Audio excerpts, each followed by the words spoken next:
rääkides poodidest ja toidukohtadest, siis üks põnev koht on siin. Kumbitsa, pakutakse pitsat. Aga noh, kas see koht on avatud, ei ole, ainult nädalavahetust on.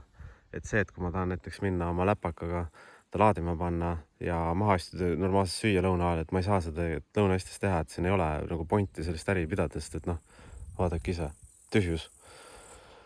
Poed, täpselt sama case, ehk siis jah, siin on pood, aga on ta lahti, ei ole, ehk siis pole pointi poodi ülal pidada.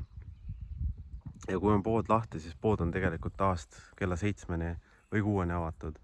Et kui ma tiiru teed, siis võid päris hoolikalt nagu läbi arvestama, et kuhu sa lähed, mis kell sa lähed, mida sa teed, miks sa teed ja palju sa mida endale kaasa ostad, et sul järgmine päev ka normaalne oleks. Sõidad veloga, jõuad siuksesse kohta, vaatad, opa, pood, läheks võtaks midagi head ja siis sõidad poe ette ja siis vaatad, pljääd, polegi poodi, sõidad mööda külaringi, vaatad, pood, siis vaatad, plinn, pood on kinni, pankrot, sõidad ja vaatad, kauplus, jälle pankrotis, noh, toidukaubad, vaatad, pood,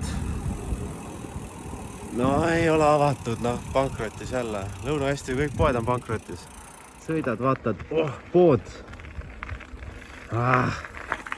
jälle pankrotis. No ikka vapše pankrotis. Sõidad veloga mööda Peipsit, vaatad, pood, 21.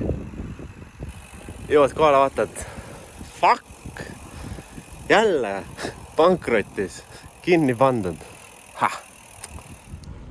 Sõidad mööda Peipsit, vaatad, pood, jälle pankrotis.